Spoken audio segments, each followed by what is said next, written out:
Dans une salle d'audience fédérale de Manhattan, l'image soigneusement construite de Sean Diddy Combs s'effondre. Un témoignage dévastateur après l'autre. Autrefois célébré comme une icône de la musique, de la mode et de l'entrepreneuriat, Diddy fait désormais face à des accusations qui pourraient non seulement mettre fin à sa carrière, mais aussi le priver de sa liberté. Les charges sont graves: racket, trafic sexuel et transport illégal de personnes à travers les États pour la prostitution. Des crimes qui, s'ils sont prouvés, pourraient lui valoir la prison à vie. Mais derrière le langage froid et juridique se cache une histoire bien plus sombre et profondément troublante. Et dès les premiers jours du procès, les détails ont déjà quitté la salle d'audience pour choquer et horrifier le monde entier. Le procureur n'a pas perdu de temps. Il a ouvert son dossier avec un rappel brutal de ce qui est en jeu, des images de vidéosurveillance de l'hôtel Intercontinental datant de 2016, montrant Diddy agressant violemment son ex-petite amie, la chanteuse Cassie Ventura. Le silence était lourd dans la salle d'audience lorsque les images ont été diffusées. On y voyait Diddy traîner Cassie, ses mains devenues des armes, sa rage incontrôlée. Les paroles du premier témoin, un agent de sécurité de l'hôtel, ont ajouté une couche supplémentaire d'horreur aux preuves visuelles.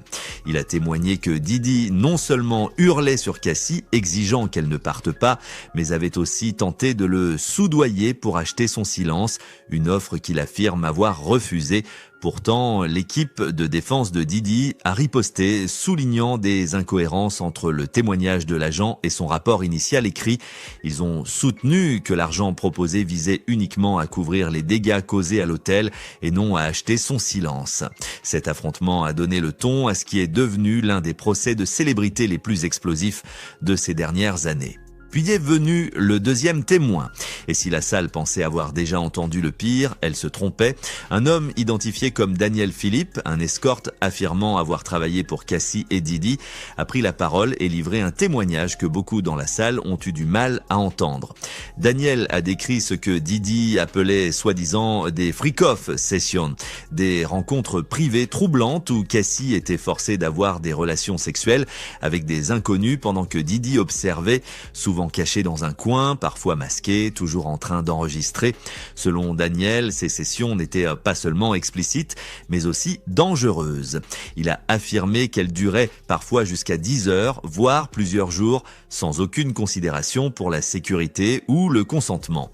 Il a précisé que les préservatifs étaient rarement utilisés, que drogue et alcool coulaient à flot. L'un des moments les plus dérangeants est survenu lorsque Cassie lui aurait demandé d'uriner sur elle à la demande de Diddy. Daniel a également témoigné avoir assisté à des moments de violence, se souvenant avoir vu Diddy lancer une bouteille en verre sur Cassie, la traîner par les cheveux et l'agresser derrière des portes closes, pendant que lui-même, paralysé par la peur, restait silencieux. Son témoignage était si graphique que même les filles de Diddy, présentes dans la salle, ont dû sortir, mais c'est Cassie Ventura elle-même qui a livré le moment le plus chargé d'émotions du procès. Debout à la barre, là où son ancien bourreau s'était autrefois tenu fièrement à ses côtés sur les tapis rouges, Cassie a éclaté en sanglots en racontant leur relation de 10 ans. Une relation, dit-elle, qui a commencé alors qu'elle n'avait que 19 ans et qui a rapidement sombré dans une décennie de contrôle, de violence et d'humiliation. Elle a décrit comment Diddy, de plus de 15 ans, son aîné, avait utilisé son pouvoir en tant que mentor et dirigeant de label pour la manipuler et la contraindre à entrer dans un monde qu'elle n'avait jamais imaginé, fait de drogue, d'exploitation et de torture psychologique. Selon Cassie, Diddy lui a fait découvrir des drogues telles que l'ecstasy, les champignons hallucinogènes et la cocaïne, des substances qu'elle affirme avoir reçues avant de participer aux soi-disant freak-off sessions. Elle a admis qu'à certaines occasions, c'est elle qui recrutait et payait les escortes, mais uniquement parce que Diddy l'exigeait.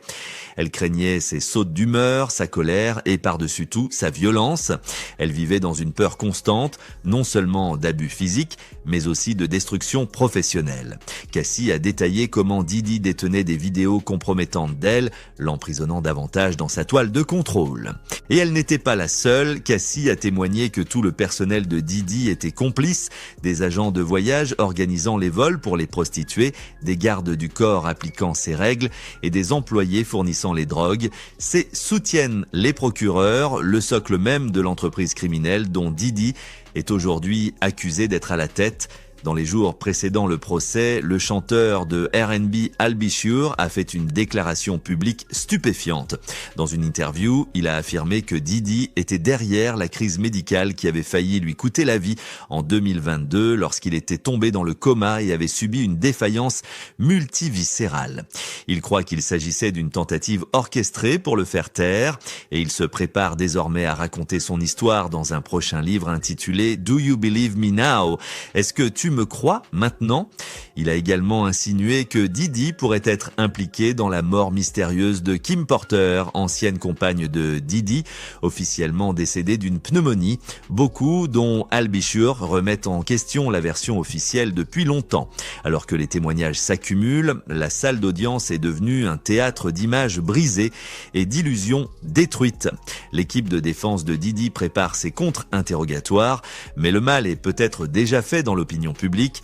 Le témoignage déchirant de Cassie, le récit glaçant de l'escorte et les accusations persistantes de violence et de manipulation ont dressé le portrait d'un homme qui, derrière la musique et le luxe, pourrait bien avoir caché l'un des secrets les plus sombres de l'industrie. Pour l'instant, le sort de Diddy est entre les mains du tribunal. Mais à mesure que les témoignages se poursuivent, une chose est certaine, ce procès a déjà tout changé. Nous vous tiendrons informés sur la suite du procès. À la prochaine.